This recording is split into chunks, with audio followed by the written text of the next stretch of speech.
తెలుగువారి ఆత్మీయ వారధి. తెలుగువారి ఆత్మీయ వారధి స్టోరీలో సైన్స్ అవర్ కార్యక్రమానికి స్వాగతం. ఈ కార్యక్రమాన్ని మీకు south Asians and Babu Gogineni Facebook group, humanist and rationalist arena నుంచి మీకు సమర్పిస్తున్నది గోవింద్ ఫ్రమ్ కాలిఫోర్నియా. నమస్తే అండి. మనం హ్యూమన్ ఎవల్యూషన్స్ మీద మల్టిపుల్ ఎపిసోడ్ చేసామండి.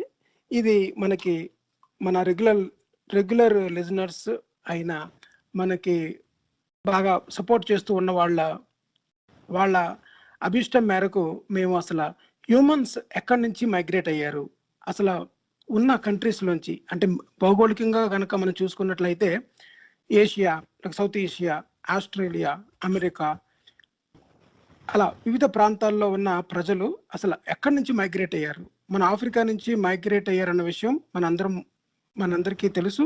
ఆ విషయాన్ని మనం కులంకుశంగా అంతకుముందు ఎపిసోడ్లోని మనం చర్చించుకున్నాం. అయితే ఈ ఎపిసోడ్లోని అసలు ప్రతి ప్రదేశానికి ఏ పీరియడ్లో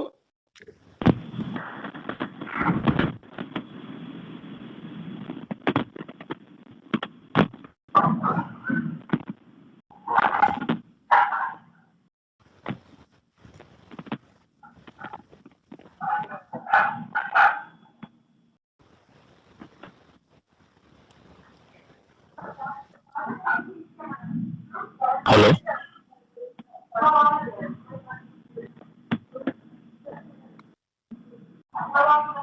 గోవింద్ గారు,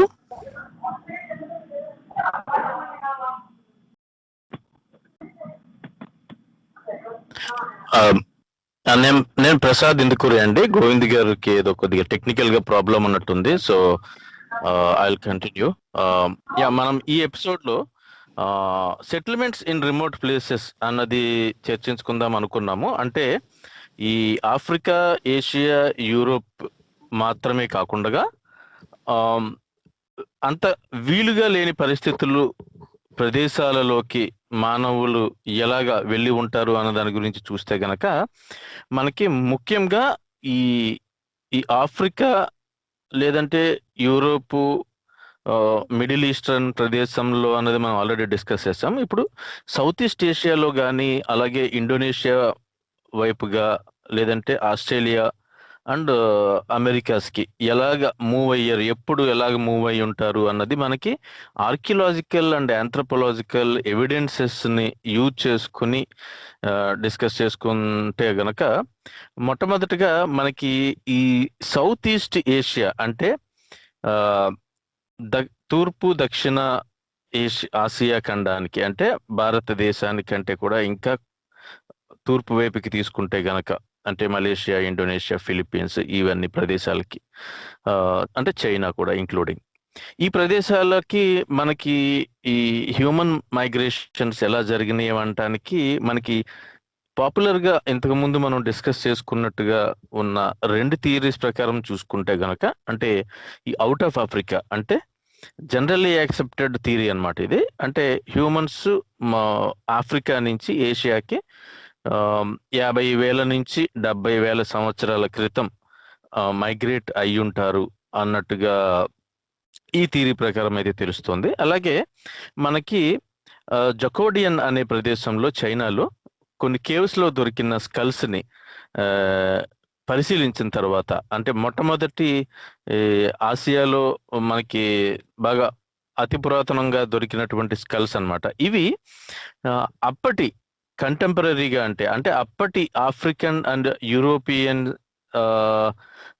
కి దగ్గరగా ఉండటం, రిజంబ్లెన్స్ అన్నది మనం గమనించవచ్చు. అలాగే అంటే ఏషియన్స్ కంటే కూడా, అంటే ఇప్పుడు ఉన్న ఏషియన్స్ కంటే కూడా. సో ఇది కొన్ని వేల సంవత్సరాల క్రితం ఆఫ్రికా నుంచి వచ్చి ఉండాలి అన్న థియరీకి సపోర్ట్ చేస్తున్నట్టు ఇది ఉంటుంది. అలాగే మల్టీ రీజనల్ మోడల్ కూడా డిస్కస్ చేసుకున్నాం. దాని ప్రకారం చూస్తే కనుక ఈ హోమో ఎరెక్టస్ కి, అంటే 1.8 మిలియన్ ఇయర్స్, 18 లక్షల సంవత్సరాల క్రితమే ఆఫ్రికా అదే అక్కడ ఉన్నట్టుగా, అక్కడికి మైగ్రేట్ అయినట్టుగా, అంటే ఆసియా, తూర్పు ఆసియా దేశాలకి మూవ్ అయినట్టుగా హ్యూమన్స్ తెలుస్తుంది మనకి హోమో ఎరెక్టస్ అన్న అన్న పేరుతో ఉండే ఆ, మానవుల మానవ మానవ డిసెండెంట్స్ వాళ్ళ డైరెక్ట్ డిసెండెంట్స్ కింద ఈ మల్టీ రీజనల్ మోడల్లో అయితే చెప్పడం జరుగుతుంది. సో మనం ఫాజిల్ రికార్డ్స్ చూసినప్పుడు అయితే గనుక యాక్చువల్గా మనకి 1,00,000 సంవత్సరాల నుంచి 25,000 సంవత్సరాల క్రితం వరకు ఆ పీరియడ్ లో మనకి దొరికిన ఈ హ్యూమన్ స్కెలిటన్స్ కానీ రిమైన్స్ కానీ ఆసియా ఖండంలో ఆ, చాలా పూర్ అని చెప్పాలి అనమాట. అంటే ఓల్డెస్ట్ సెక్యూర్లీ డేటెడ్ది, అంటే చాలా పాతది, సరిగ్గా కరెక్ట్ గా దాని సమయాన్ని క్యాలిక్యులేట్ చేయగలిగిన హ్యూమన్ స్కెలిటన్స్ మనకి 2003లో బీజింగ్ దగ్గరలో తెన్యూన్ కేవ్ అనే ప్రదేశంలో దొరకటం. ఆ, అది ఆ, దాని ఆ స్కెలిటన్ కి కూడా చాలా ఓల్డ్ క్యారెక్టరిస్టిక్స్ ఉన్నట్టుగా, అంటే టీత్ కానీ హ్యాండ్ బోన్స్ కానీ కూడా ఉన్నట్టుగా మనకి తెలుస్తుంది. సో ఇక్కడ మనం కొద్దిగా ఎపీరెన్సెస్, ఆ డిఫరెన్సెస్ గురించి మనం మాట్లాడుకోవాల్సి వస్తే, ఈ సౌత్ ఈస్ట్ ఏషియాలో అంటే ఈ ఈ ఈ దక్షిణ తూర్పు ఆసియా ఖండంలో ఆ, ఈ పాపులేషన్ లో మనము కొన్ని రకాలైనటువంటి డిఫరెన్సెస్ ని, ఆబ్వియస్ డిఫరెన్సెస్ ని ఆర్ ఫీచర్స్, స్పెషల్ ఫీచర్స్ ని or South East Asian features అని మనం చెప్పుకోవచ్చు. వీటిని చెప్పుకోవాలనుకుంటే, అంటే ఇది మనకి హ్యూమన్ యాన్సిస్టరీ అన్నది ఎస్టాబ్లిష్ చేయడానికి బాగా ఉపయోగపడుతుంది. అలాగే మనకి ఈ ఫోరెన్సిక్ డెంటిస్ట్రీ ఈ వీటిల్లో కూడా బాగా ఉపయోగపడుతుంది అనమాట. అంటే ఎక్కడైనా ఏదైనా చాలా పాత స్కల్స్ కానీ, ఈ పుర్రెలు కానీ, ఎముకలు కానీ దొరికితే గనక వీళ్ళు ఏ రేస్ కి సంబంధించిన వాళ్ళు, అంటే మనం పిలుస్తున్న ఇప్పుడు ఈ డిఫరెన్సెస్ ఏదైతే ఉన్నాయో, అంటే మాంగోలాయిడ్ అని, ఏషియన్ అని, ఆఫ్రికన్ అని, ఈ యూరోపియన్ అని, ఇలాగా దాన్ని ఐడెంటిఫై చేయడం కోసం ఈ ఫీచర్స్ ని ఉపయోగించుకుంటారు అనమాట. సో ఇందులో ఈ చీక్ బోన్స్ పైకి ఉండటం, అప్వర్డ్ ఓరియంటేషన్ అంటారు, అది కానీ, లేదంటే ఫేస్ లో broad face and limited projection ఉండటం, అంటే ఫ్లాట్ గా ఎక్కువ ఉండటం, అలాగే ఈ నాసల్ బోన్స్ కానీ, ముక్కుకి సంబంధించిన ముక్కు ఉండటం కానీ, ముక్కుకు సంబంధించిన బోన్స్ కానీ ఫ్లాట్ అండ్ గా ఉండటం, అలాగే అన్నిటికన్నా ముఖ్యంగా ఈ షోవెల్స్ షేప్డ్ ఇన్సిజర్స్ అంటారు. అంటే మనకి పైన కింద ముందు వైపుకి ఉండే దంతాలలో పైన 4 కింద 4 దంతాలని ఇన్సిజర్స్ అంటారు. వీటిని మనం లోపల వైపు నుంచి చూస్తే, అంటే నాలుక వైపు నుంచి చూస్తే గనక జనరల్ గా అది ఫ్లాట్ గా ఉంటాయి చాలా మందికి, చాలా పాపులేషన్స్ కి, most of the. But Asia, south East Asian and మనం ఇంకా చూస్తే గనక కొన్ని రకాలైనటువంటి నేటివ్ అమెరికన్స్ లోని, సెంట్రల్ అమెరికన్ పార్ట్స్ లో ఉండే రెడ్ ఇండియన్స్, అక్కడ ఉండే నేటివ్స్ కి కూడా అది షోవెల్ షేప్డ్ లో ఉన్నట్టుగా, అంటే మనకి ఎడ్జెస్ కి వెళ్లే కొలది షార్ప్ గా వంపు తిరిగినట్టుగా, అంటే పారల్లాగా ఉంటాయి అంటారు, ఆ టైప్ లో. అంటే హ్యూమన్ డైట్ కే కాకుండా వేరే వాటికి కూడా ఉపయోగించటం వల్ల అలాగే ఇవాల్వ్ అయినాయా అన్నది ఒక హైపోథెసిస్ కింద మనం చెప్పుకోవాలి, ఒక ప్రపోజల్. బట్ డిఫరెన్సెస్ చూస్తే గనక ఇవి మేజర్ గా సౌత్ ఈస్ట్ ఏషియన్ ఫీచర్స్ కింద మనం చెప్పుకుంటే గనక ఈ ఫీచర్స్ అన్నది ఎర్లీ హ్యూమన్స్ లో ఏషియాలో దొరికిన పాత పురాతనమైనటువంటి మనకి దొరికిన స్కల్స్ లో ఈ ఫీచర్స్ అన్నది ఈ ఫీచర్స్ లేకపోవటాన్ని గమనించటం అయితే జరిగింది. సో దీన్ని బట్టి మనకి ఈ ఎగ్జాక్ట్ గా ఈ సౌత్ ఈస్ట్ ఏషియాలో ఈ ఫీచర్స్ ఎప్పుడు వచ్చి ఉండవచ్చు అన్నది చెప్పడం చాలా కష్టం అవుతుంది అనమాట. సో ఇది అంటే ఒక ఎవల్యూషనరీ కంటిన్యూటీ అన్నది, అంటే కరెక్ట్ గా సమయం కొద్దీ ఈ ఫీచర్స్ ఇలా మారినట్టుగా మనకి ఎస్టాబ్లిష్ అవ్వటం అనేది జరగలేదు ఇప్పటిదాకా కూడా. సో మోరల్లెస్ ఈ ఏన్షియంట్ పాపులేషన్స్ ఈ 15,000 సంవత్సరాల కంటే ముందువి సరైన ఆధారాలు ఎస్టాబ్లిష్, అంటే ఈ ఫీచర్స్ తో మనకి దొరకలేదు. అలాగే ఈ జెనెటిక్ స్టడీస్ చూసుకుంటే గనక, జెనెటిక్ స్టడీస్ ప్రకారం అయితే ఈ recent origin of Asian features అన్నదాన్ని సపోర్ట్ చేస్తుంది. ఇప్పుడు ఇవన్నీ మనం చెప్పిన దాని ప్రకారం చూస్తే గనక, అంటే బాగా ఎర్లియస్ట్ ఎవిడెన్స్ అంటే గనక అంటే ఇప్పుడు ఆసియాలో ఉన్నటువంటి మనుషులకి ఇప్పుడు ఈ చెప్పిన ఈ షవల్ షేప్డ్ ఇన్సిజర్స్ ఇలాంటి వాటికి సంబంధించిన ఎర్లియస్ట్ ఎవిడెన్స్ మనకి దొరికింది దాదాపు 7,000 సంవత్సరాల క్రితం చైనాలో అన్నట్టుగా తెలుస్తుంది. సో ఈ చేంజెస్ అన్ని కూడా మోస్ట్ రీసెంట్ గానే వచ్చి ఉండాలి అన్నట్టుగా మనకి జెనెటిక్ స్టడీస్ బట్టి ఈ కంక్లూడ్ చేసుకోవచ్చును. అలాగే ఈ ఈ ఈ ఈ ఆసియా ఖండంలో దాదాపు 10,000 సంవత్సరాల క్రితం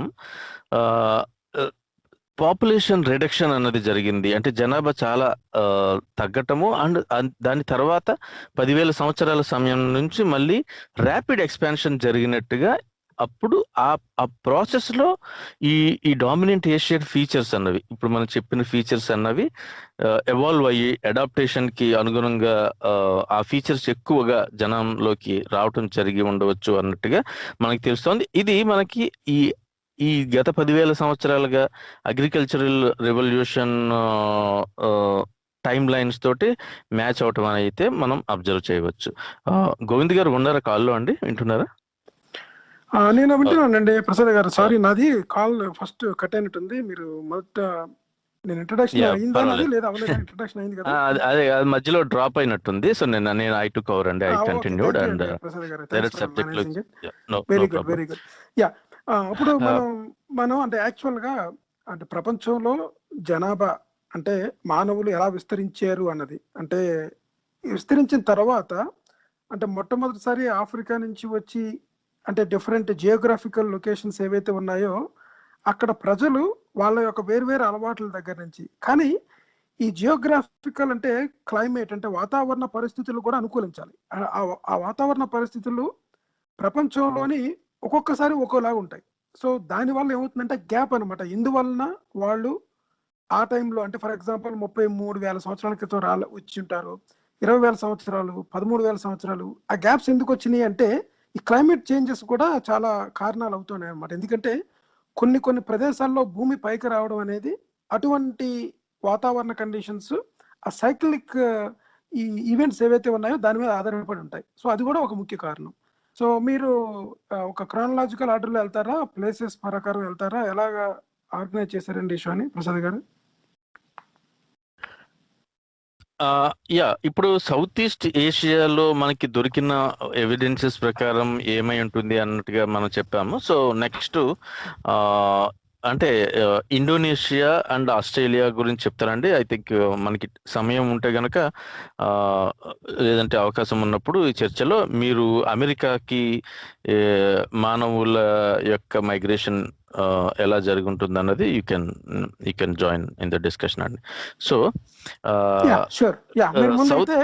సౌత్ ఏషియా అంటే మనకి ఇండియా అటువంటి ప్రదేశం, లేకపోతే మన ఈ కిందన, లేకపోతే చైనా, యూరోప్ అంటే సౌత్ ఈస్ట్ అంటే గనక జనరల్లీ మనము ఇండియాని కన్సిడర్ చేస్తున్నట్టుగా నేను అనుకోవట్లేదు. అంటే సౌత్ ఈస్ట్ అంటే మనకి ఈ ఈశాన్యం కాదు కదా, అంటే ఈ దక్షిణానికి తూర్పుకి తెలుగులో నైరుత్యం అది. సో ఆగ్నేయ ఆసియా దేశాలు అంటారు, మేబీ ఆగ్నేయం అయి ఉంటది, అయితే ఆగ్నేయ ఆసియా అంటారు. సో ఇప్పుడు మనకి ఈ ఫస్ట్ ప్రసాద్ గారు మనకి ఈ ఆగ్నేయము నైరుతి అని ఈశాన్యం అని అలాగనుకోవడం కంటే మనకి సౌత్ ఈస్ట్ అంటే అది ఈజీ కదా మనకి. అంటే సౌత్ ఈస్ట్ కానీ అంటే మామూలుగా ఎవరైనా జ్ఞాపకం పెట్టుకోవడానికి ఒక కొత్త పదాన్ని జ్ఞాపకం పెట్టుకోవడం కంటే ఈజీగా అప్పుడు రెండింటి మధ్యలో కార్నర్ ఇప్పుడు 3 o'clock టైం ఫ్రేమ్ ఉందనుకోండి, అప్పుడు మనకి 1 o'clock 2 o'clock మధ్యన అనమాట. అంటే క్లాక్ వైజ్ అన్న ఎక్స్ప్లెయిన్ చేసుకోవచ్చు. అంటే దిక్కుల్ని ఎక్స్ప్లెయిన్ చేసినప్పుడు ఈజీగా ఉన్నది ఉత్తరమో దక్షిణానికి మధ్య అంటే సరిపోద్ది కదా. ఈ కొత్త పదాలు తీసుకురావడం అనేది కొత్త కన్ఫ్యూజింగ్ అనిపిస్తుంది నాకు. అంటే అది కొత్తది అనుకోను, మనకి ఆ డివిజన్ కూడా ఒక పేరు పెట్టుకున్నారు, అది వాడినప్పుడు అనుకోవచ్చు మనము. సో టాపిక్ లోకి వస్తే మనకి ఈ ఒకసారి ఈ రీజనల్ అండ్ లోకలైజ్డ్ ఎవల్యూషన్ అన్న దానికి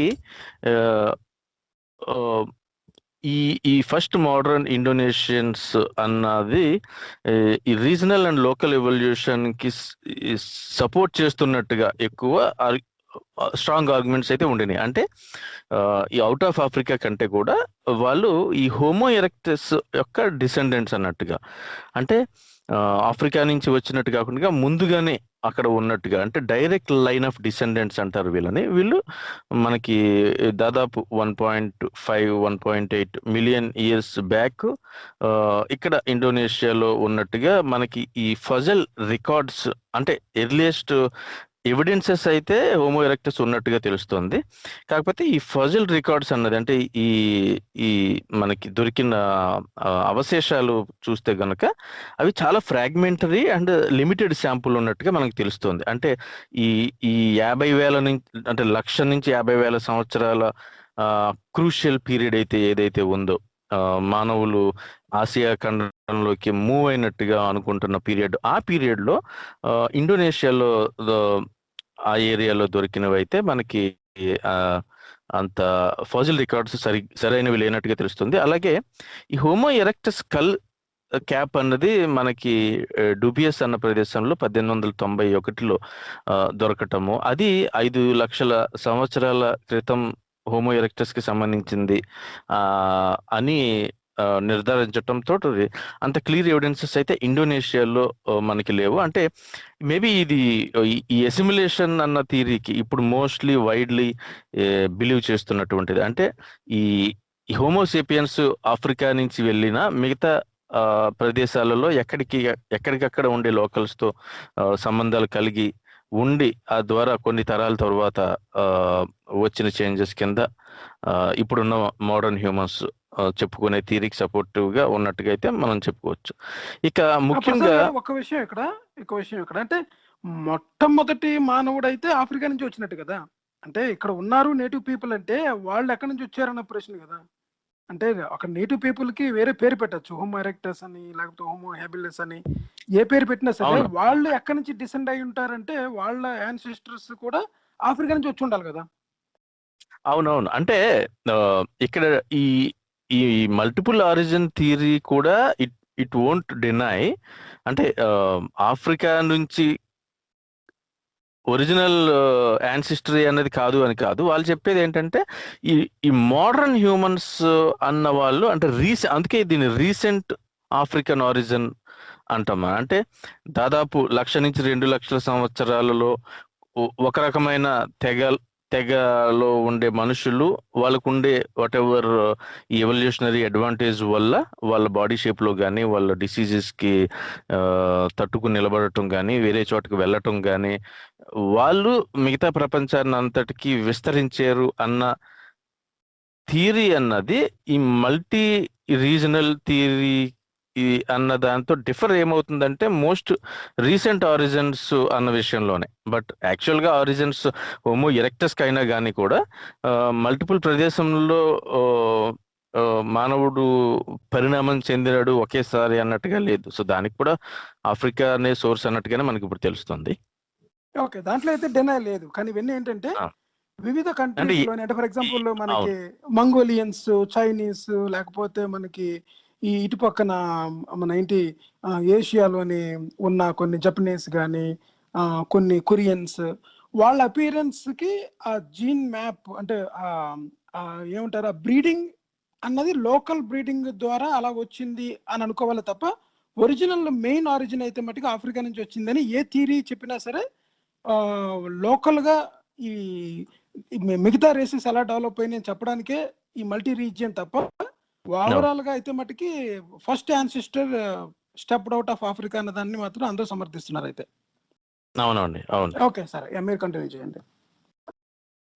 అలాగే మనము నెక్స్ట్ ఈ spread of people to Australia అనుకుంటే, అంటే ఆస్ట్రేలియా ఖండానికి, అంటే 4 వైపుల సముద్రంతో ఉండి కొన్ని వందల వేల కిలోమీటర్ల గ్యాప్ ఏదైతే ఉందో ఆసియాకి, అలాగే కొన్ని ఐలాండ్స్ కి ఆస్ట్రేలియాతో ఈ సముద్రం ఉండటం అన్నది మనం చూస్తే గనక ఈ మోడర్న్ హ్యూమన్స్ అందరూ ఆఫ్రికా నుంచి, ఇప్పుడు మీరు అన్నట్టుగా హోమోసేపియన్స్ నుంచి డిసెండెంట్స్ కింద అయ్యారు, వాళ్ళు మైగ్రేట్ అయ్యారు అన్న దానికి అన్న దానికి బ్రాడ్ కన్సెన్సస్ ఉన్నా ఇక్కడ మళ్ళీ యాక్చువల్లీ అంటే ఇప్పుడు ఉన్న ఓల్డ్ మోడల్స్ అంటే 80s 90s లో ఉన్న 2 మోడల్స్ మనం ఇప్పుడు అనుకున్నట్టుగా అవుట్ ఆఫ్ ఆఫ్రికా లేదంటే మల్టీ రీజనల్, వీటిలో అవుట్ ఆఫ్ ఆఫ్రికా థియరీ ప్రకారం అయితే మోస్ట్ రీసెంట్ మైగ్రేషన్ అన్నది ఈ సౌత్ ఈస్ట్ ఏషియా మీదుగా అంటే ఆగ్నేయ ఆసియా మీదుగా జరిగినట్టు, అలాగే వీళ్ళందరూ కూడా ఒక సింగిల్ జెనెటిక్ లీనియేజ్ కి సంబంధించి అంటే ఆఫ్రికా నుంచి వచ్చిన డిసెండెంట్ కింద ఈ థియరీ ప్రకారం అయితే చెప్పడం జరుగుతుంది.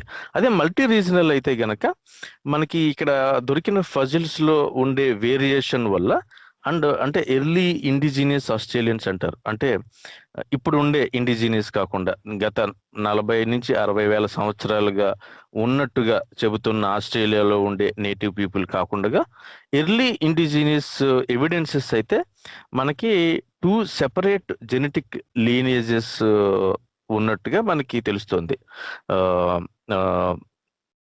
ఇక్కడ కాలనైజ్ అవటానికి ఒకటి ఏంటంటే ఇక్కడ ఒక పదం అండి, ఇండిజినియస్ అంటే యాక్చువల్ గా ఏంటంటే local plus as well as the original culture. అంటే ఎక్కడైతే మనకి మొట్టమొదటిసారిగా ఇప్పుడు ఇక్కడ రెడ్ ఇండియన్స్ ఉన్నారు అనుకోండి, మనం యాక్చువల్ గా ఇండిజినియస్ పీపుల్ అనమాట, అక్కడ ఆల్రెడీ ఉన్నారనమాట బయట నుంచి. ఆ తర్వాత వచ్చిన మైగ్రేషన్స్ కల్చర్ తీసుకురావచ్చు తప్ప మొట్టమొదటి కల్చరల్ బ్యాక్గ్రౌండ్ ఒరిజినల్ గా నేటివిటీ ఇవన్నీ కలిపి ఇండిజినియస్ అనమాట. సో వాళ్ళు ఆఫ్రికా లోకల్ అదేవిధంగా అమెరికా లోకల్. సో అక్కడ కల్చర్ మ్యాపింగ్ ఏమి ఉండదు అనమాట. బయట నుంచి వచ్చినప్పుడు మీరు ఆ కల్చర్ కొద్దిగా డైల్యూట్ అవుతుంది, కానీ మామూలుగా అయితే ఇండిజినియస్ అంటే అక్కడ మొట్టమొదటి నుంచి ఉన్న ప్రజలు అనమాట, ల్యాండ్ ఉన్న దగ్గర నుంచి ఉన్న ప్రజలు. అవును, అది ఎక్కడికక్కడే మనకి అమెరికాలో అయితే రెడ్ ఇండియన్స్ అన్నా ఇంకొక చోట ఇంకొకటి అన్నా, ఆఫ్రికాలో నేటివ్ ఆఫ్రికన్స్ కానీ అన్నా, లేదంటే భారతదేశంలో ద్రవిడియన్స్ అన్నా, సో ఎక్కడికి అక్కడ నేటివ్ స్ట్రాంగ్ నేటివ్ భారతదేశంలో ద్రవిడియన్ కరెక్ట్, నాగాసు ద్రవిడియన్స్ మన హరప్పా మొహంజోదారో అక్కడ ఉన్న వాళ్ళు అనమాట, కరెక్ట్.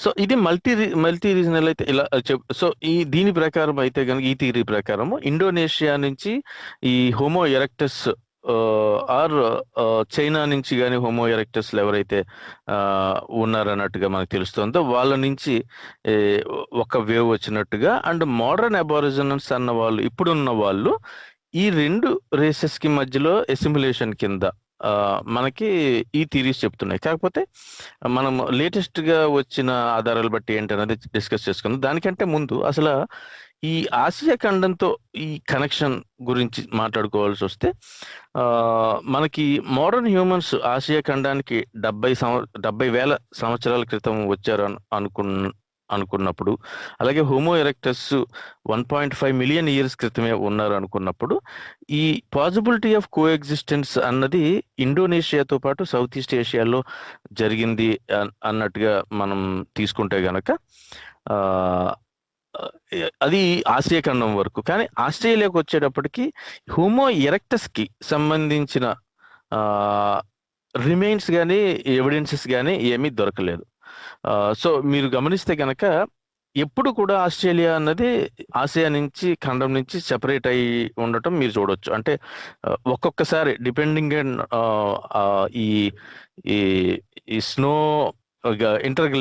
గ్లేషియల్ పీరియడ్స్ ని బట్టి ఎప్పుడైతే మంచు యుగాలు జరిగినాయి, మంచు ఎక్కువగా ఫామ్ అవటం జరిగిందో అలాంటి సమయంలో సముద్ర మట్టాల్లో నీరు తగ్గటం వల్ల, అంటే కొన్ని వందల మీటర్లు కొన్ని 10 మీటర్లు తగ్గటం వలన ల్యాండ్ అన్నది ఎక్స్పోజ్ అయ్యి మనకి ల్యాండ్ బ్రిడ్జెస్ కానీ లేదంటే డిస్టెన్స్ రెడ్యూస్ అవటం కానీ ఈ ఆస్ట్రేలియాకి, అలాగే కొన్ని ఈ న్యూగినియా అని ఇలాంటివి ఉన్నాయి. న్యూగినియా అన్నది ఆస్ట్రేలియాతో జాయిన్ అయ్యి ఉంది అంత లాస్ట్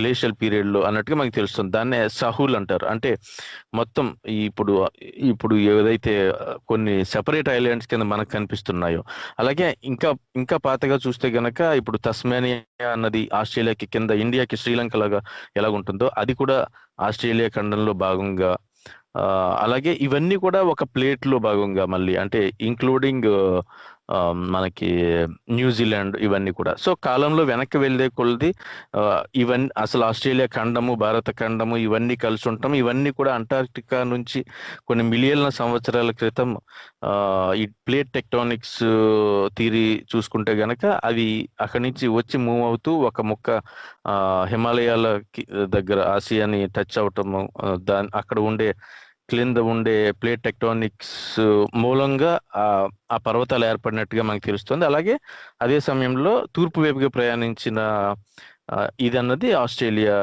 ఈ ప్లేట్ కింద మనం చూడొచ్చు అనమాట. సో ఇక్కడ ఈ డిస్టెన్స్ అన్నది రెడ్యూస్ అవటం, అంటే కొత్తగా ల్యాండ్ అన్నది ఎక్స్పోజ్ అవటం, సముద్ర మట్టాలు తగ్గటం వల్ల, అంటే మంచు ఎక్కువగా మనకి పోలార్ రీజన్స్ నుంచి టువర్డ్స్ ఈక్వటోరియల్ రీజన్స్ కి మంచు ఎక్కువగా రావటం అన్నది, అంటే ఎందుకంటే మీకు వాటర్ ఇప్పుడు లిమిటెడ్ కాబట్టి సో వాటర్ లెవెల్స్ అన్ని కూడా సముద్రంలో తగ్గటం వల్ల కొత్తగా ఓపెన్ అవటం, అంటే అవకాశం హ్యూమన్స్ లేదంటే యానిమల్స్ కానీ వేరే చోటకి వెళ్ళే అవకాశం రావటము, లేదంటే డిస్టెన్స్ తక్కువ అవటం. అంటే కొన్ని సందర్భాలలో బోట్స్లో కానీ కొన్ని రకాలైనటువంటి ఈ బ్యాంబూస్కి యూజ్ చేసి తెప్పలు లాంటి వాటి ద్వారా ప్రయాణించి ఉండవచ్చు అన్నట్టుగా ఒక థియరీ ఉంది. సో ఈ లాస్ట్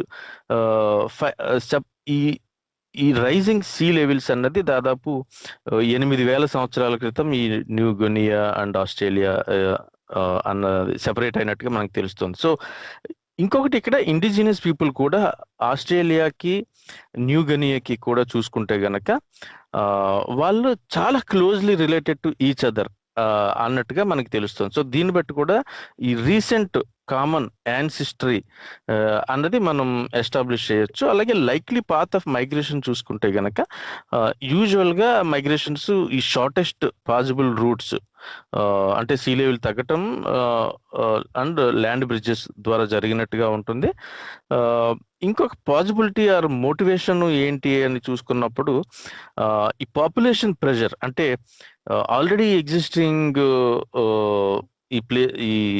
ఈ హ్యూమన్ ఎస్టాబ్లిష్మెంట్స్ ఉన్న చోటన యూజబుల్ ల్యాండ్ అనేది లిమిట్ అవ్వటం తోటి, అంటే హై సీ లెవెల్స్ పెరగటం వల్ల ల్యాండ్ యూసేజ్ అన్నది తగ్గినప్పుడు వేరే చోటకి ఈ నౌకాయానం ద్వారా వెళ్ళే అవకాశం కూడా మనకి ఉన్నట్టుగా మనకి తెలుస్తుంది. అలాగే ఈ చేంజింగ్ సీ లెవెల్స్ గురించి చెప్పుకుంటే గనక మనకి సౌత్ ఈస్ట్ ఏషియాలో ఎస్పెషల్లీ అండ్ ఆస్ట్రేలియా దగ్గర చాలా సిగ్నిఫికెంట్ జియోగ్రఫికల్ చేంజెస్ వచ్చినట్టుగా, వీటి ద్వారా మైగ్రేషన్ ప్యాటర్న్స్ అన్నవి చాలా జరిగినట్టుగా మనకి తెలుస్తుంది చూసుకుంటే గనక ఈ సౌత్ ఈస్ట్ ఏషియాలో. అంటే ఈ సహూల్ అని ఏదంటున్నాము అంటే ఆస్ట్రేలియా న్యూ గినియా, ఇది తిమోర్ అన్నదానికి, అంటే దానికి అడ్జసెంట్ గా లెఫ్ట్ పశ్చిమానికి ఉండే ద్వీప సమూహానికి మధ్యన ఉండే డిస్టెన్స్ అన్నది దాదాపుగా 90 కిలోమీటర్ల దూరానికి ఒక సందర్భంలో కొన్ని సందర్భాలలో తగ్గిపోయినట్టుగా మనకి తెలుస్తుంది, అంటే సీ లెవెల్స్ తగ్గిన సందర్భాలలో అయితే కనుక.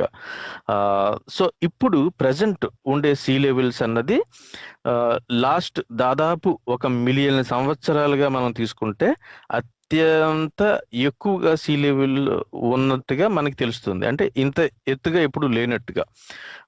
సో ఇది ఈ క్లైమేట్ అన్నది వామ్గా అవ్వటం వల్ల, అంటే వీటి వల్ల సీ లెవెల్స్, అంటే ఐస్ గ్లేషియర్స్ అన్నది మెల్ట్ అయిపోవటం వల్ల సీ లెవెల్స్ రైజ్ అవుతున్నట్టుగా మనం అర్థం చేసుకోవచ్చు అనమాట. గోవింద్ గారు, మీరు ఏమైనా యాడ్ చేస్తారా? ఈ సీ లెవెల్స్ అన్నారు కదా, అంటే చాలా ఎక్కువ ఉంటాయండి అవి. ఏంటంటే సుమారు మీటర్స్ అనమాట, 300 మీటర్స్ 240 మీటర్స్ అంత నీటి మట్టం అనేది తగ్గిపోతుంది అనమాట. ఎందుకు తగ్గిపోతుంది అంటే most of the water in the form of ice లో ఉంటుంది. అంటే ఈ ఐస్ ఏజ్ వచ్చినప్పుడు ఏమవుతుందంటే ఈ ఐస్ అంతా ఈ సర్ఫేస్ మీద ఉన్న వాటర్ అంతా ఒకే చోట మనకి ఐస్ కింద ఫామ్ అయిపోతుంది అనమాట. అంటే అంత మంచు కొండలు లాంటివన్నీ కూడా ఐస్ కింద ఫామ్ అయినప్పుడు ద అవైలబుల్ వాటర్ ఏదైతే ఉందో అది కాన్స్టెంట్, అంటే ఈ సముద్ర మట్టాల్లో ఉన్నదనమాట. అంటే మనకి వాటర్ ఎప్పుడు కూడా రీసైకిల్ అవుతూ వెళ్తుంది. అంటే వాటర్ అనేది ఏంటంటే it's nothing but oxygen and hydrogen, ఆ మాలిక్యూలే కనుక అది ఆ ఫామ్ లో కనిపిస్తుంది, లిక్విడ్ ఫామ్ లో కనిపిస్తుంది. అంటే వాటర్ స్టేజెస్ మనకి 3 ఉంటాయి. వాటర్, అలాగే ఐస్ అండ్ స్టీమ్. అంటే మనం ఎలాగైతే ఆవిరి అయిపోయి వెళ్ళిపోతుందో నీటి ఆవిరి, ఈ వాటర్ అంతా ఎప్పుడైతే పెరిగిపోయిందో అప్పుడు మనకి ఈ నీటి మట్టాలు తగ్గిపోతాయి అన్నమాట. అంటే ఐస్ కింద పెరిగిపోతాయి. ఐస్ మెల్ట్ అయింది అనుకోండి, సముద్ర మట్టాలు పెరిగిపోతాయి. ఇప్పుడు మనం అనుకున్న గ్లోబల్ వార్మింగ్ అనేది అదే. గ్లోబల్ వార్మింగ్ లో ఏమవుతుందంటే ఈ వరల్డ్ వైడ్ టెంపరేచర్ మొత్తం ఒక 4 డిగ్రీస్ కానీ 6 డిగ్రీస్ కానీ పెరిగినప్పుడు ఉన్న ఐస్ బర్గ్స్, అంటే చుట్టూ ఉన్న ఈ ఐస్ అంతా కరిగిపోయినప్పుడు, అది వాటర్ అయిపోయినప్పుడు నీటి మట్టాలు పెరిగిపోవడంతోనే సముద్రానికి దగ్గరగా ఉన్న నగరాలు ఏవైతే ఉన్నాయో, న్యూయార్క్, బాంబే, ఇటువంటివన్నీ కూడా, అంటే సిడ్నీ కానీ ఆస్ట్రేలియా, అటువంటివన్నీ కూడా మునిగిపోతాయి అన్నమాట. అంటే జనం అందరూ అక్కడికి వచ్చేసి ఉన్నారు కనుక, జనసాంద్రత ఎక్కువ ఉంది కనుక. దీనికి ఆపోజిట్ వేలో ఏమవుతుందంటే, ఎప్పుడైతే ప్రజలు ఒక చోట ఉండిపోయారో వాళ్ళు ఒక ఖండాన్ని నుంచి ఇంకో ఖండానికి వెళ్ళడానికి టెక్నాలజీ యూజ్ చేయాలి. ఇప్పుడున్న టెక్నాలజీ ఏంటంటే ఏరోప్లేన్స్, ట్రైన్స్, బస్సెస్ అవన్నమాట. అప్పుడున్న టెక్నాలజీ ఏంటంటే నీటిపైన బోట్స్ యూజ్ చేయడం అనేది. దానికంటే ముందు నడక ద్వారా అన్నమాట. సో ఎప్పుడైతే ఈ క్లైమేట్ అనేది మనకి బాగా అవకాశం దొరికిందో, అంటే ఐస్ ఫామ్ అవడంతోనే, సముద్ర మట్టాలు తగ్గిపోవడంతోనే ఈ ల్యాండ్ అనేది ఫామ్ అయింది అనమాట. అవి సైక్లిక్ గా ఫామ్ అవుతాయి. అంటే ఒక్కొక్కసారి వస్తాయి, మళ్ళీ ఒక్కొక్కసారి ఐసేజ్ వచ్చినప్పుడు మళ్ళీ కప్పుబడు ఐసేజ్ లాంటిది వచ్చినప్పుడు మనకి ల్యాండ్ ఫామ్ అవుతుంది అనమాట. అది ఐసే కాకపోయినా కొన్ని గడ్డి భూములు, అంటే ఈ అలాస్కాకి దానికి మధ్యలో ఉన్నప్పుడు ప్రజలు మైగ్రేట్ అయ్యారు అనమాట. సో ఓవరాల్ గా సముద్ర మట్టాలు ఎందుకు తగ్గిపోతాయి, ఎందుకు పెరుగుతాయి అన్న పాయింట్ ని మీకు యాడ్ చేస్తున్నాను అంతే నేను. మీరు మీ సిరీస్ లో కంటిన్యూ చేయండి మిగతావి. థ్యాంక్ యూ అండి. సో అదే ఇప్పుడు మనం చూస్తే కనుక కొన్ని రకాలైనటువంటి సుందరమైన దీవులు, ఐ థింక్ మాల్దీవ్స్ అనుకుంటా, అవి కూడా కొన్ని కొన్ని వందల సంవత్సరాలకు ఆల్రెడీ అది అండర్ థ్రెట్ ఉన్నట్టుగా మనం చూడవచ్చు. యావరేజ్ లెవెల్ అన్నది, ఆల్టిట్యూడ్ అన్నది సీ లెవెల్ కి చాలా దగ్గరగాను, కొన్ని ప్రదేశాల్లో సీ లెవెల్ కంటే కిందకి ఉండటము గమనించవచ్చు. మనకి ఇలాంటి కొన్ని ఐలాండ్స్ లో కానీ, కొన్ని సముద్ర తీర ప్రాంతాల్లో కానీ కూడా. అందుకే ఈ తీర ప్రాంతాల్లో ఇప్పుడు చూస్తే గనక, ఇప్పుడు మనకి ఇంతకు ముందు ఇండియాలోని ఇండస్ వ్యాలీలోనో, లేదంటే ద్వారకా అని చెప్తున్న ప్రదేశాల్లో, గుజరాత్ లో అయితే కొన్ని ప్రదేశాల్లో ఎక్కడైతే ఉన్నాయో, ఇక్కడ ఎప్పుడు కూడా పాత సివిలైజేషన్స్ కి సంబంధించిన ఆనవాళ్ళు సముద్రాల్లో దొరకడానికి కూడా మనం దాని ఎగ్జాంపుల్ గా చెప్పుకోవచ్చు. ఓకే, ఇక ఈ ఒరిజినల్ సీఫేరర్స్ అనుకుంటే, అంటే ఆస్ట్రేలియాకి ఎప్పుడు మొట్టమొదటి వచ్చి ఉంటారు అన్నది చూస్తే గనక, మనకి ఈ సీ క్రాసింగ్ కి సంబంధించిన ఎవిడెన్సెస్ అయితే మనకి ఎవిడెన్స్ గా లేదు. కానీ ఒకవేళ అంటే ఫర్ వాట్ ఎవర్ రీజన్, ఎలాగైనా సరే ఒక సముద్రాన్ని దాటి మానవుడు ఇంకొక ప్రదేశానికి వెళ్ళటం అన్నది పెద్ద అచీవ్మెంట్ అనుకుంటే కనుక, ఇది మానవులకి one of the greatest achievements కింద మనకి చెప్పుకోవచ్చు అనమాట. అంటే ఆస్ట్రేలియా ఖండానికి వెళ్ళటం అన్నది, దీనికి మోటివ్ అన్నది ఇప్పుడు మనం అనుకున్నట్టుగా మనకి ఇట్స్ నాట్ క్లియర్ అండి. అండ్ అంటే అంటే కాలనైజ్ చేయడానికి డెలిబరేట్ గా వెళ్ళారా, అంటే ఒక ప్రదేశంలో ఉండటానికి కోసం అని వెళ్ళారా, లేదంటే యాక్సిడెంటల్ గా ఈ మాన్సూన్ విండ్స్ లో చిక్కుకొని కొంతమంది కొన్ని వేల సంవత్సరాల్లో జరిగి ఉండొచ్చేమో అన్నట్టుగా, అంటే ఈ వాళ్ళు ఉండే పురాతనమైనటువంటి నావిక విధానాల్లో, అంటే పెద్ద పెద్ద లాగ్స్ ని, అంటే పెద్ద పెద్ద చెట్లని యూజ్ చేసి ఈ తెప్పల కింద తయారు చేసుకుని ప్రయాణించే సమయంలో, ఒక చిన్న చిన్న ఐలాండ్స్ మధ్యలో ప్రయాణించే సమయంలో ఏదైనా మాన్సూన్ విండ్స్ లో అలాగే సీ కరెంట్స్ ఉంటాయి, వాటిలో చిక్కుకోవటం వల్ల ఏమైనా యాక్సిడెంటల్ గా వెళ్ళారా అన్నది, ఇవి జస్ట్ ప్రపోజల్స్, హైపోథెసిస్ అనుకోవచ్చు. అంటే డిఫరెంట్ 2-3 డిఫరెంట్ వేస్ ఏదై ఉండవచ్చు అప్పుడు ఉండే వాళ్ళకి అవైలబుల్ గా ఉండే టెక్నాలజీ పరంగా, అంటే లేకపోవటం పరంగా, లేదంటే వాళ్ళకు ఉన్న టెక్నాలజీ పరంగా చూసుకుంటే గనక. సో ఇది మనకి తెలిసే అవకాశం లేకపోవచ్చు, ఎందుకంటే మనకి అప్పుడు వాడి ఉంటారు అన్నట్టుగా మనకి ఏ రకమైనటువంటి ఆధారాలు లేవు, ఉండే అవకాశం కూడా ఆల్మోస్ట్ లేనట్టుగానే మనకు తెలుస్తుంది. ఎందుకంటే ఈ వుడ్ అన్నది బోట్స్ తయారు చేయటం అన్నది యూజువల్ గా అప్పటికి మెటల్స్ లేవు కాబట్టి వుడ్ ద్వారానే చేస్తుంటారు అనుకుంటే, అలాంటివి ప్రిజర్వ్ అయ్యే అవకాశం లేదు కాబట్టి ఈ అబారిజిన్స్ అదే విధంగా అండి, మనకి వుడ్ అంటే ఇప్పుడు తెప్పలు అంటారు చూసారా మీకు, ఒక చిన్న షార్ట్ అవును. డిస్టెన్స్ లో వెళ్ళడానికి మీకు కర్రల్ని తాళ్ళుతో కనుక కట్టినట్లయితే అవి ఒక ప్లాట్ఫామ్ లాగా తేలుతూ ఉంటాయి అన్నమాట. అవి అవును. వేసుకొని లాంటివి. సో అంటే అప్పటికే కొంత ఈ ప్రయాణం అనేది జరుగుతుందన్నమాట. అంటే అప్పటికి మైగ్రేషన్ అనేది. ఉన్నట్టు ఉంది. కాకపోతే అవును. ఇప్పుడు ఈ థియరీకి ఎందుకంత వైడ్ స్ప్రెడ్ సపోర్ట్ రాలేదు అంటే ఈ ఈ ఈ అబోరిజిన్ పీపుల్ ఎవరైతే ఇప్పుడు ఆస్ట్రేలియాలో ఉన్నారో వీళ్ళు వాడే బోటింగ్ సిస్టమ్స్ కూడా మేజర్ వాయేజెస్ కి సూటబుల్ గా లేనట్టుగా మనకి అవును. చెబుతారు అనమాట. So correct. అంటే ఏమో ఒక్కొక్క అంటే యూరోప్ సందర్భంలో నుంచి మనకి వాస్కోడిగామా, కొలంబస్ వీళ్ళందరూ కూడా అవును. ఎలాగైతే చేశారో అటువంటి ఎక్స్‌ప్లోరేషన్స్ కంటే ముందు మామూలుగా మైగ్రేషన్ అంటే ఈ వీళ్ళందరినీ కూడా అప్పుడు హంటర్ గ్యాదరర్స్ అంటారు చూసారా? హంటింగ్ చేసేవాళ్ళు. వాళ్ళు మైగ్రేట్ అయ్యారన్నమాట ఒక ప్లేస్ నుంచి ఒక ప్లేస్‌కి. ప్రసాద్ గారు ఒక్క నిమిషం అండి. మనకి ఒక శ్రోత జాయిన్ అయ్యారు. ఎవరండి? హలో మీరు అండి. ఒకసారి మీ పేరు చెప్తారా? వినీల్ అండి, ఆస్ట్రేలియా నుంచి, మెల్బోర్న్. వినీల్ గారు నమస్తే అండి. నమస్తే సార్. అది మొన్న ఒక డాక్యుమెంటరీ చూసానండి, అబోరిజినల్స్ ఆస్ట్రేలియాలో. ఆ డాక్యుమెంటరీలో ఏం చెప్పారంటే వీళ్ళకి సౌత్ ఇండియాలో ఉన్నటువంటి తమిళనాడు ఆ ఏరియాలో ఉన్న ట్రైబ్స్ కి క్లోజ్ రిలేషన్స్ కాదు అసలు, యాక్చువల్ గా వీళ్ళు అటు నుంచే మైగ్రేట్ అయ్యారు అన్నట్టుగా చెప్తున్నారు. ఇది ఎంతవరకు వాస్తవం చెప్పగలరా? మనకి యాక్చువల్ గా ఆర్కియలాజికల్ గా ఎవిడెన్స్ ప్రకారము జెనెటిక్ వీటి ప్రకారము మనకి ఆస్ట్రేలియన్ మ్యూజియం లో కూడా ఉన్న డేటా ప్రకారం మాట్లాడుకుంటే గనక ఇప్పుడు మనం డిస్కస్ చేస్తుంది early human settlements in Australia అన్నప్పుడు మనకి ఇలాంటి డైరెక్ట్ ఎవిడెన్స్ ఏది కూడా అక్కడి నుంచి వచ్చినట్టుగా మనకి ఇక్కడైతే లేదండి. కాకపోతే ఫీచర్స్ ఉండటం కానీ లేదంటే మనకి నాట్ జస్ట్ మనుషులే కదండి, కొన్ని ఐ థింక్ డింగోనో ఏదో కొన్ని రకాలైనటువంటి కుక్కలు వాటిల్ని కూడా అక్కడి నుంచి వచ్చిన తర్వాత ఇక్కడికి ఇవాల్వ్ అయిన పరిస్థితులకి అన్నట్టుగా ఉంది. అంటే నేను చూసింది చాలా ఎప్పుడు రీసెంట్ ఒక్క విషయం అండి. కాకపోయి ఉండొచ్చు. వినిల్ గారు ఎక్కడి నుంచి అన్నారు మీరు? ఎక్కడ ఆరిజిన్ నుంచి ఎక్కడికి వచ్చారని చెప్పారు? ఇండియా నుంచి. అండి, సౌత్ ఇండియా నుంచి. అంటే యాక్చువల్ గా ఎవిడెన్స్ కూడా అదే. అంటే ఇప్పుడు యాక్చువల్ గా ఇండియా, సౌత్ ఇండియా దగ్గర నుంచి అంటే ఆఫ్రికా నుంచి ఇండియాకి ఒక డైరెక్షన్, మల్టిపుల్ తెగలు అంటారు కదా, అంటే వెళ్ళిపోయిన వాళ్ళు మైగ్రేషన్. అంటే సుమారు 45,000 years బ్యాక్ మనకి టూల్స్ ని బట్టి కూడా అనమాట, వాళ్ళు యూజ్ చేసిన టూల్స్ ని బట్టి ఈ ఇండియా అంటే సౌత్ ఇండియా అక్కడి నుంచి కూడా అక్కడ దొరికిన ఎవిడెన్సెస్ ప్రకారంగా కూడా 45,000 years బ్యాక్ అక్కడి నుంచి ఆస్ట్రేలియాకి మైగ్రేట్ అయినట్టుగా సమ్ ఎవిడెన్సెస్ ఆర్ దేర్. అది మీరు చూసింది ఒకవేళ మీరు అదే చెప్తుంటే మటుకు కరెక్టే అది.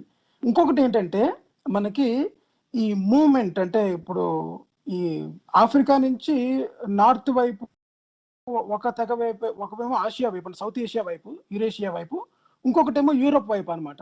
ఆ యూరోప్ వైపు వెళ్ళిపోయిన వాళ్ళు మళ్ళా ఇండియా నుంచి పైకి అనమాట, అంటే మన చైనా అటుపక్కకి అటుపక్క వెళ్ళిన వాళ్ళు అక్కడ కొన్న సంవత్సరాలు ఉన్న తర్వాత అక్కడి నుంచి మనకి మన ఇండోనేషియా నుంచి ఒక తెగ మాత్రం అమెరికాకి ఎలా వెళ్ళి ఉంటారంటే ఈ మనకి అలాస్కా అండ్ మనకి సైబీరియా అంటే రష్యా, ఈ రెండు కలిసి ఉండే అనమాట. అక్కడ మనకి ఒక ల్యాండ్ ఇప్పుడైతే లేదు, ఆ ల్యాండ్ అదంతా డిసపియర్ అయిపోయింది అనమాట. అక్కడ అది సుమారు ఒక 20,000 సంవత్సరాల క్రితం, 33,000 సంవత్సరాల క్రితం ఆ ల్యాండ్ దగ్గర నుంచి మైగ్రేట్ అయ్యి ఆ కోస్టల్ ఏరియా దగ్గర నుంచి North America to South America people వచ్చారన్నది. అంటే ఇక్కడ నేటివ్ అమెరికన్స్ కూడా ఈ పైన అనమాట, ఇక్కడ నుంచి ఇండియా నుంచి పైకి వెళ్ళిన వాళ్ళు అక్కడి నుంచి ఇండోనేషియాకి, అక్కడి నుంచి ఇటువైపు వచ్చారన్నది పాపులర్ థియరీ అనమాట. అది జరిగి సుమారు 15,000 years బ్యాక్ జరిగి ఉంటుందని ఇప్పటి వరకు నమ్మారు. కానీ లేటెస్ట్ ఎవిడెన్స్ మటుకి అది జరిగి 33,000 సంవత్సరాలు కూడా అయి ఉండొచ్చు. అంటే కొన్ని కేవ్స్ లో దొరికిన ఆధారాల ప్రకారం వాళ్ళకి 22,000 టూల్స్ దొరికినాయి అన్నమాట. అవి 20,000 సంవత్సరాల క్రితం ఉపయోగించారు.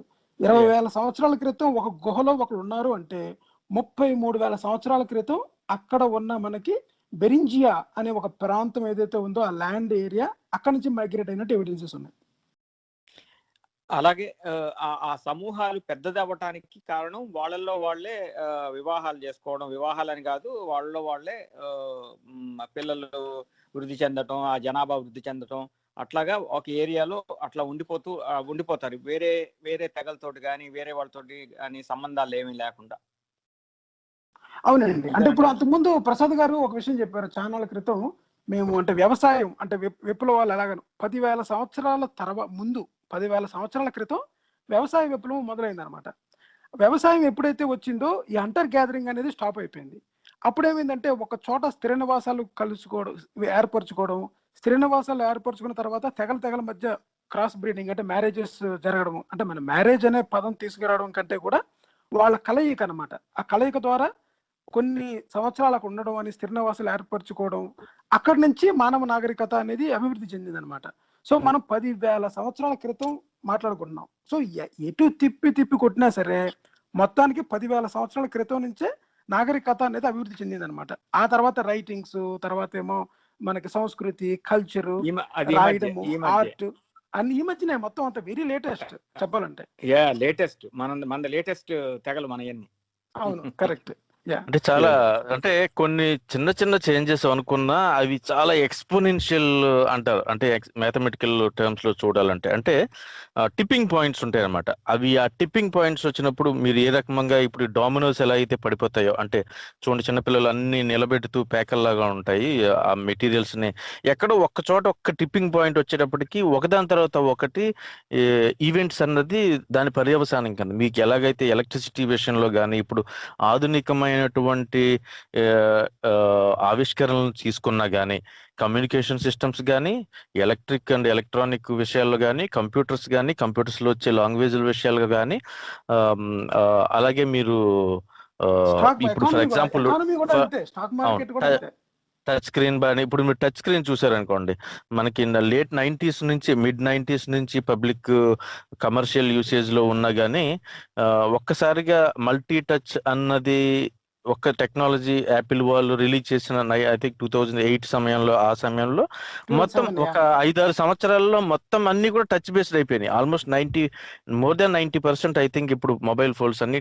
సో ఎప్పుడైనా సరే ఈ కొత్త రకమైన ఆవిష్కరణ వచ్చినప్పుడు అది ఎవల్యూషనరీ అడ్వాంటేజ్ ఉన్నప్పుడు మానవుడికి సుఖంగా బతకడానికి కానీ ఈజీగా ఎకనామికల్ గా ఆ పని చేయడానికి కానీ దానివల్ల బెనిఫిట్స్ వచ్చినప్పుడల్లా సరే దాన్ని తీసుకుని ముందుకు వెళ్ళిన ప్రతిసారి అది యాడప్ అవుతూ ప్రోగ్రెస్ అన్నది స్పీడ్ అవటం అయితే మనం చూడొచ్చు. అంటే రెవల్యూషనరీ చేంజ్ అంటాం దాన్ని. చెప్పండి. నాగరికతని గుర్తించడం కేవ్స్ లో దొరికిన బొమ్మల ఆధారంగానే కదా. అవును, పెయింటింగ్స్ అప్పుడు ముందు. అవును, అది ఇప్పుడు ఉన్నాయి. ఇప్పుడు యాక్చువల్ నెక్స్ట్ అదే వస్తున్నాం అక్కడికి. అది చాలా డీటెయిల్ గా మనం డిస్కస్ చేద్దాం. అంటే మీరు చెప్పిన డాక్యుమెంటరీ అయితే ఏదో నాకు తెలియదు కానీ నేను కూడా మళ్ళీ చూస్తాను. బట్ ఇది ఇప్పుడు ఈ ఇన్సిజర్స్ ఏదైతే ఉన్నాయో ఇంతకు ముందు డిస్కస్ చేసుకున్నట్టుగా ఈ పారల్ లాంటి పళ్ళు ఉండటం అన్నది షోవెల్ షేప్డ్ ఇన్సిజర్స్ అంటారు ఏదైతే ఉన్నాయో, ఇది యాక్చువల్ గా ఆసియా నుంచి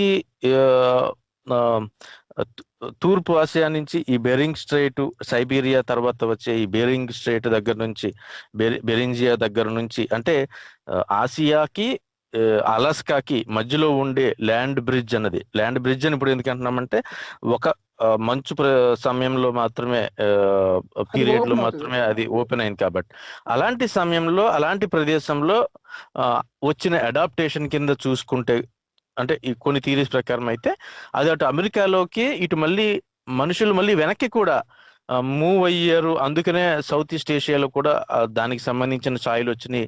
సో ఎర్లియస్ట్ ఎవిడెన్సెస్ అన్నది బెరింజియాలో దొరకటము, తర్వాత ఎవిడెన్సెస్ అన్నది అమెరికాలోని, మిడ్ అమెరికాలోని, అలాగే ఏషియాలోని దొరకటం కూడా చూస్తే గనక ఎప్పుడు కూడా ఏదో ఒక లైన్లుగా ఒక వరుసగా వెళ్ళి ఏదో యుద్ధానికి వెళ్ళి ఆక్రమించినట్టు అలెగ్జాండర్ దండయాత్ర చేసినట్టు ఒక లైన్ లో ఒక వరుసలో జరిగినట్టుగా కాకుండా మల్టిపుల్ థియరీస్ మల్టిపుల్ సమయంలో చాలా డిఫరెంట్ రీజన్స్ మనము తీసుకుంటే గనక హ్యూమన్ మైగ్రేషన్ ఒక్క ఆహార అన్వేషణ ఒకటే కాకుండా కొన్నిసార్లు కొన్ని ప్రాంతాలు నివాస యోగ్యం కాదనమాట. అంటే బాగా టూ మచ్ కోల్డ్ కానీ లేకపోతే అక్కడ వైల్డ్ లైఫ్ కానీ ఇప్పుడు ఇంతకు ముందు మీరు చూసారంటే ఐసేజ్ టైంలోని మనకి సబారు టూత్ టైగర్ అని లేకపోతే మెమ్మత్స్ అని కొన్ని రకాలు ఉంటాయన్నమాట. So somehow people did not like that area, అంటే వాళ్ళు అక్కడి నుంచి వెళ్ళిపోయారు అనమాట. సో ఎందుకు వెళ్ళిపోయారు అన్న విషయాన్ని అంటే, ఆహారం దొరకక అన్నప్పుడు ఏమవుతుందంటే ఆహార అన్వేషణలో కొన్ని ఇప్పుడు మనకి వలస పక్షులు కానీ ఏనుగులు లాంటివి కానీ నీటి కోసం అలా నడుచుకుంటూ వెళ్ళిపోతాయి అనమాట. అది ఆహార అన్వేషణకి. కానీ మనుషులు విస్తరించడానికి కారణం ఏంటంటే వాళ్ళు డెవలప్ అవుతూ వెళ్ళిపోతుంటారు. మల్టిప్లై అండ్ తెగలు కానీ ఇంకొక రావడం, ఇంకొక తెగలతో అంటే నేను యుద్ధాలు లాంటివి. ఇప్పుడున్న సమాజం తోటి పోల్చుతున్నానండి. ఎందుకంటే ఇప్పుడు చూడండి మనకి Better కదా. ముందు రైట్, ఇప్పుడు చూసారా మనకి కొంతమంది కాంతిశీకులు వాళ్ళని ఏమంటారు, మనకి మైగ్రేట్ కాదు, వాళ్ళని ఏమంటారు, మనల్ని పేరు మర్చిపోయాను నేను సడన్ గా. ఇప్పుడు కాదు కాదు కాదు మన ఇప్పుడు ఒక దేశం నుంచి తిరస్కరించబడతారు కదా, కాంతిశీకులు అంటాం తెలుగులో. రిఫ్యూజీస్. Right right, refugees. ఇప్పుడు రిఫ్యూజీ క్యాంప్స్ అనేవి ఉన్నప్పుడు ఒక ప్లేస్ నుంచి ఒక ప్లేస్ కి హ్యూజ్ మైగ్రేషన్ వచ్చేస్తుంది అనమాట. అంటే బై ఎలాగన్నా సరే, ఇప్పుడు పడవల్లో వచ్చేయచ్చు, షిప్పులో వచ్చేయచ్చు, మనకి ఈదుకుంటూ కూడా వచ్చేయచ్చు. ఎందుకంటే అక్కడ సేఫ్ కానప్పుడు మనం ఒక చోటకు మైగ్రేట్ అయిపోతాం. ఎగ్జాక్ట్ గా అంటే ఇప్పుడు మోడర్న్ వరల్డ్ లో మనకి ఎవిడెన్స్ ఎలా దొరుకుతుందంటే, కెమెరాస్ ఉన్నాయి, ఫోటోలు తీసుకొని శాటిలైట్ పిక్చర్స్ ద్వారా ఇలా మనకు రకరకాలుగా తెలుస్తుంది ఉన్నదని.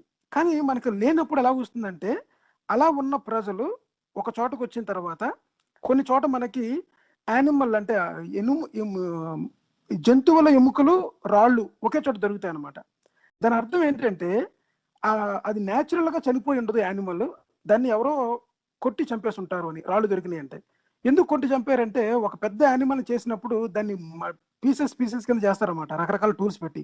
ఆ టూల్స్ యొక్క age at the same time ఆ బోన్స్ యొక్క ఏజ్ చేసినప్పుడు అక్కడ మనుషులు ఉండేవారు అన్న విషయం మనకు తెలుస్తుంది. అలాగే ఆ బోన్స్ మీద ఉండే మార్క్స్, ఆ స్టోన్స్ యొక్క మార్క్స్ గాని అది ఒక యానిమల్ చేసిన మార్క్సా లేకపోతే ఇంకొక యానిమల్ డెలిబరేట్ అటెంప్ట్ తెలుస్తుంది అనమాట.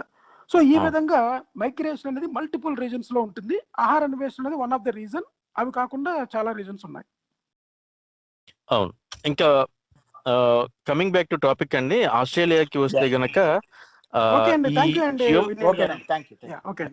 హ్యూమన్ ఆక్యుపేషన్ అన్నది ఎర్లియస్ట్ యాక్సెప్టెడ్ డేట్స్ గురించి మాట్లాడుకుంటే గనక మనకి నార్థరన్ టెరిటరీలో దొరికినట్టుగా మనకి తెలుస్తుంది. కొన్ని రాక్ షెల్టర్స్ లో దాదాపు 65,000 సంవత్సరాల క్రితం దొరికినట్టుగా మనకి నేచర్ పత్రికలో 2017లో వచ్చింది. సో కొన్ని కొన్ని దశాబ్దాలుగా ఈ ఆర్కియలాజికల్ సైట్స్ అన్నది సిగ్నిఫికెంట్ గా ఇక్కడ దొరకడం జరిగింది. అది దాదాపు 30,000 సంవత్సరాల క్రితంవి ఎర్లియస్ట్ గా దొరికింది. చాలా ప్రదేశాల్లో దొరికినట్టుగా మనకి తెలుస్తుంది, అంటే ఈ తస్మానియా ఇంక్లూడింగ్ తస్మానియాతో పాటుగా. సో కాకపోతే చాలా కోస్టల్ సైట్స్ అన్నది ఇంతకు ముందు మనం చెప్పుకున్నట్టుగా ఈ రైజింగ్ సీ లెవెల్స్ అన్నది ఈ అంతకు ముందు ఈ ఎర్లియస్ట్ ఆక్యుపేషన్ అంటే జరిగిన ప్రదేశాలను డిస్ట్రాయ్ చేసినట్టుగా మనం అనుకుంటున్నాం. కాబట్టి చాలా మటుకు ఆధారాలన్నీ ఫజిల్స్ కూడా ఫజిలైజ్ అవ్వగలిగే అవకాశం ఉన్నా సరే వాటిని మనం దక్కించుకోలేకపోయి ఉండవచ్చు అన్నది మనకి కామన్ కన్సెన్సస్ కింద అయితే తెలుస్తుంది. అలాగే కొన్ని రీసెంట్లీ పబ్లిష్ చేసినవి ఈ విక్టోరియాలో ఈ వరంబూల్ అని, అక్కడ ఒక మొయిజిల్ అనే సైట్ దగ్గర ఈ కొన్ని రకాలైనటువంటి ప్రదేశాలలో దాదాపు 120,000 సంవత్సరాల క్రితం కి సంబంధించి డేటింగ్ చేయబడిన హ్యూమన్ ఆక్యుపేషన్స్ అన్నట్టుగా ఉన్నా కానీ అవి అంత ఎస్టాబ్లిష్ అయినట్టుగా మనకి తెలియదు. అంటే ఇప్పుడు ఈ షెల్ ఫిష్, క్రాబ్స్, ఫిష్ ఇలాంటికి సంబంధించిన రిమైన్స్, అంటే మానవులు వాడేసి కుట్ల కింద పడేసిన మిడిన్ అంటారు, అలాంటి ఈ ప్లేస్లు దొరికినా కానీ హ్యూమన్ ఆక్యుపేషన్స్ కి సంబంధించిన, అంటే మానవుల ఉనికికి సంబంధించిన ఆధారాలు అయితే ఏమీ దొరకలేదు. సో ఆ డేట్ అన్నది ఇప్పుడైతే ప్రశ్నార్థకమే. కాకపోతే ఈ ఫస్ట్ ఆస్ట్రేలియన్స్ అని మనం చెప్పుకోవాలనుకుంటే ఇప్పుడు ఈ ఈ ఆర్కియాలజీ ప్రకారం, ఈ ఎవిడెన్సెస్ ప్రకారం చూసుకుంటే గనక మనకి ఆర్కియాలజికల్ ఎవిడెన్సెస్ లో stone tools, rock arts, ochre అంటారు అది, లేదంటే ఈ shell middens, charcoal deposits, human skeletons, ఇవన్నీ కూడా మనకి ఆస్ట్రేలియాలో దొరకడం జరిగింది. అండ్ ఇంకొకటి ఇవి మనకి అంటే హ్యూమన్ ఫాజిల్స్కి వస్తే గనక దాదాపు 40,000 నుంచి 20,000 సంవత్సరాల మధ్యలో ఎర్లియస్ట్ హ్యూమన్ దొరికినట్టుగా మనకి తెలుస్తుంది. అంటే మానవుని అవశేషాలు అయితే కనుక, అంటే ఇది ఆర్కియలాజికల్ ఎవిడెన్స్ కంటే 20,000 సంవత్సరాలు తక్కువ. అంటే మనకి స్టోన్ టూల్స్ లాంటివి 60,000 సంవత్సరాలకి 65,000 సంవత్సరాల క్రితం వాడినట్టుగా చెబుతున్న రాతి పనిముట్లు అయితే రాతిని ఆర్ట్ గా చేయటం, లేదంటే పెయింటింగ్ కానీ, లేదంటే స్కల్ప్చర్ లాగా చెక్కటం ద్వారా, లేదంటే ఆక్రే అన్నది, అంటే మనకి ఈ ఎర్త్ పిగ్మెంట్స్, న్యాచురల్ పిగ్మెంట్స్ దొరుకుతాయి కొన్ని ప్రదేశంలో. ఈ iron oxide or ferric oxide అంటారు. ఇది ఎక్కువ మొత్తంలో ఉండే ప్రదేశంలో ఎర్ర మట్టి, ఆ మట్టిని తడిపితే నీటితోటి ఒక రకమైన brown and yellowish red colour వచ్చే పిగ్మెంట్స్ అన్నది కొన్ని కేవ్ పెయింటింగ్స్ లో, నార్థరన్ ఆస్ట్రేలియాలో అలాంటి కొన్ని చోట్ల కేవ్ పెయింటింగ్స్ లో దొరకటం జరిగింది. ఇవి 55,000 సంవత్సరాల నుంచి 60,000 సంవత్సరాల క్రితం అన్నట్టుగా మనకి తెలుస్తుంది. సో మానవుల సంచారానికి సంబంధించిన ఆనవాళ్లు దొరికినా గానీ మానవ అవశేషాలు మాత్రం మనకి 40,000 సంవత్సరాల కంటే పూర్వమైనటువంటివి దొరకలేదు. సో అంటే ఫిజికల్ ఎపీరియన్స్ అయితే మనకి, అండ్ దాన్ని బట్టి మనం చెప్పలేం అంటే ఎలాగ ఉండి ఉంటారు. దాదాపు కనీసం 30-40 వేల కంటే ముందు ఉన్నా గానీ ఎలా ఉండుంటారు అన్నది మనకి సరైన ఆధారాలు లేవు. కాకపోతే అబారిజిన్ పీపుల్ అయితే, అంటే ఇక్కడ దాదాపు 40,000 నుంచి 10,000 సంవత్సరాల వరకు మనకి దొరికిన అవశేషాలను బట్టి వివిధ ప్రదేశాల్లో ఇక్కడ ఎవిడెన్సెస్ చూసుకుంటే గనక చాలా లార్జ్ ఫిజికల్ వేరియేషన్ ఉన్నట్టుగా తెలుస్తుంది. అంటే ఇప్పుడు ఉండే అబారిజిన్స్ కంటే బాడీ ఫ్రేమ్ అండ్ సైజ్ లో పెద్దగా ఉన్నట్టు, స్కెలిటన్ వాళ్ళ అస్థిపంజరాలు బలంగా ఉన్నట్టు, అలాగే మజిల్ సో ఉండే అవకాశం కూడా ఎక్కువ ఉన్నట్టుగా మనకి తెలుస్తుంది. సో ఇందులో స్టోన్ టూల్స్ లో కూడా డిఫరెన్సెస్ ఉన్నాయి. అంటే మనకి ఇంతకుముందు చెప్పినట్టుగా ఈ స్టోన్స్ ని ఫ్లేక్స్ కింద, అంటే దాన్ని ఎడ్జ్ లో కొట్టడం ద్వారా ఒక షార్ప్ ఎడ్జెస్ కోసం తయారు చేసిన, అంటే డెలిబరేట్ అటెంప్ట్స్ తో చాపింగ్ చేసినటువంటి డెలిబరేట్ అటెంప్ట్స్ ఎలా ఉన్నాయో దానికంటే కూడా ఇక్కడ గ్రౌండెడ్వి దొరికినట్టు తెలుస్తుంది. అంటే అరగదీస్తూ దాన్ని ఒక రకంగా ఒక టూల్ లాగా తయారు చేయటం అన్నది ఇక్కడ వాడినట్టుగా మనకి తెలుస్తుంది. అలాగే ఓవర్ టైమ్ ఆ టెక్నాలజీ స్లోగా, అంటే పాయింటెడ్ గా ఉండటము, బ్లేడ్ లాగా ఉండటము, ఇలాంటివి పట్టుకోవడానికి వీలుగా ఉండేలాగా ఉండటం అన్నది, అంటే ఒక రకంగా టెక్నాలజీ ఇక్కడ కూడా స్టోన్ టూల్స్ అన్నది కొద్దిగా డిఫరెంట్ గా అయినా కానీ ఇక్కడ కూడా ఎవాల్వ్ అయినట్టుగా మనకి దొరుకుతున్న ఆర్కియాలజికల్ ఎవిడెన్సెస్ ని బట్టి మనం చూడొచ్చు అనమాట. అంటే ఒక రకంగా ఇది ఎక్కువ షార్ప్ గా లేకపోయినా ఈ గ్రౌండ్ చేసింది డ్యూరబుల్ గా ఉంటుంది, అంటే చిప్పుడు టూల్ కన్నా అన్నట్టుగా ఉంది. ఇది దాదాపు 10,000 సంవత్సరాల, అంటే యూరోప్ లో ఇలాంటి టెక్నాలజీ రావటానికి పట్టిన సమయం కంటే ఒక 10,000 సంవత్సరాల ముందుగానే అలాంటి టెక్నాలజీని ఇక్కడ యూజ్ చేసినట్టుగా తెలుస్తుంది. అంటే అది ఇండిపెండెంట్ గా డిఫరెంట్ జాతుల మధ్యలో ఇక్కడ అబారిజిన్స్ లో, ఏన్షియంట్ అబారిజిన్స్ లో ఇక్కడ గ్రో అయినట్టుగా మనకు తెలుస్తుంది. అలాగే రాక్ ఆర్ట్ కానీ, ఇప్పుడు carved form or painted form లో కానీ దాదాపు 30,000 సంవత్సరాల క్రితం ఇవి ఇక్కడ దొరకటం కానీ, అలాగే ఈ ఆక్రే అన్నది ఈ ఫెర్రిక్ ఆక్సైడ్ మిక్చర్ యూజ్ చేసి రిచువల్స్ కానీ, బరియల్స్ కానీ, కేవ్ పెయింటింగ్స్ కానీ వాడటం అన్నది దాదాపు 55,000 సంవత్సరాల కింద. అలాగే షెల్ మీడియన్స్ అంటారు, ఇవి వాడగా తినేసిన తర్వాత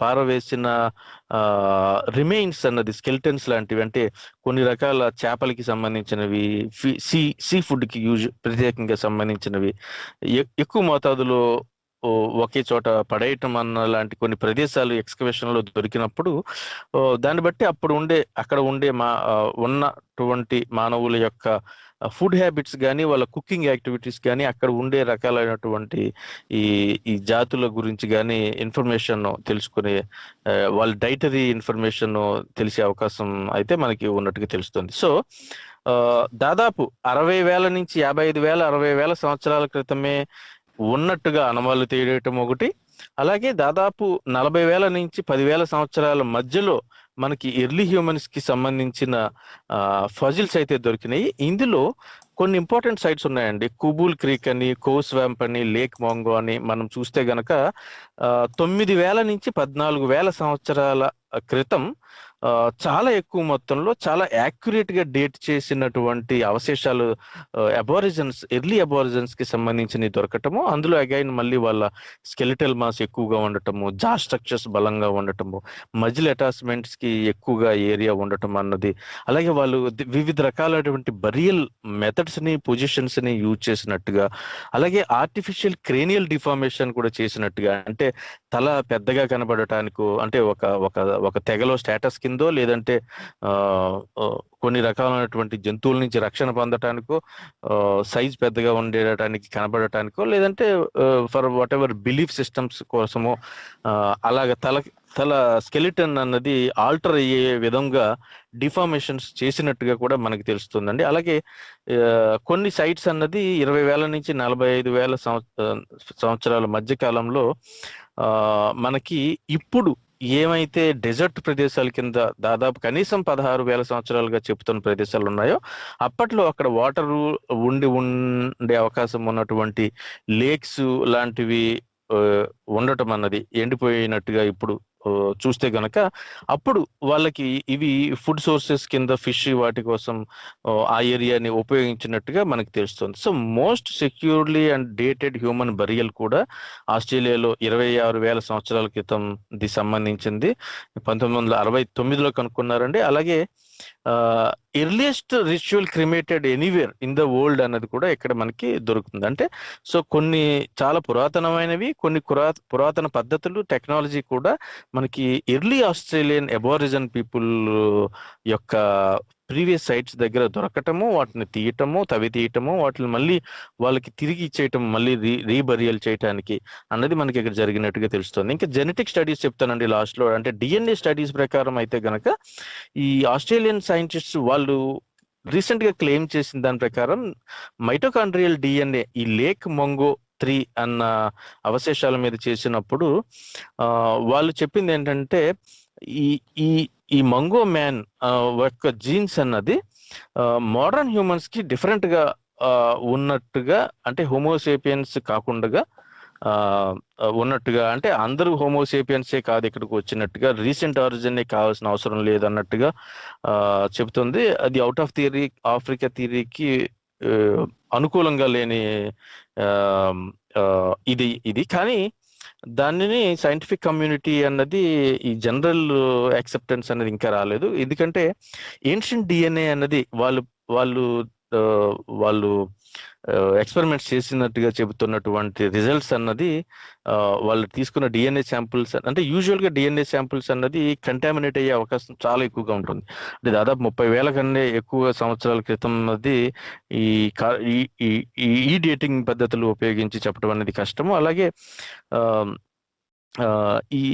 ఈ టెస్ట్స్ యొక్క అథెంటిసిటీ, వాటి స్టాండర్డైజేషన్ అనేది సరిగ్గా లేకపోవటం అన్న దాని వల్ల ఇది ఖచ్చితంగా ఎప్పుడు అంటే వీళ్ళు చెబుతున్న చాలా పురాతన సమయంలోనే, పాత టైంలోనే ఎర్లియస్ట్ యాన్సిస్టర్స్ అన్నది recent out of Africa theory are modern humans కి, హోమోసేపియన్స్ కి దగ్గరగా లేదు అనే దానికి బలమైన ఆధారాలు అయితే దొరకట్లేదు. సో మనకి ఈ సెటిల్మెంట్ ఆఫ్ ఆస్ట్రేలియా గురించి చూసుకుంటే గనక ఆయన చెప్పినట్టుగా మోస్ట్ రీసెంట్ గా కూడా జరిగి ఉండవచ్చు. అండ్ వివిధ ప్రదేశాల నుంచి వచ్చిన వాళ్ళు ఒక్కొక్క సమయంలో వాళ్ళకి సంబంధించిన ఎసిమిలేషన్, కల్చరల్ ఆర్ ఫిజికల్ జరిగి ఉండవచ్చు. కానీ మనకి స్ట్రాంగ్ గా మనకి ఇండియా నుంచో ఇంకొక ప్రదేశం నుంచో వచ్చారు అన్నట్టుగా నాకైతే దొరకలేదండి. నేను చాలా అథెంటిక్ ఇన్ఫర్మేషన్ గురించి చూసినప్పుడు.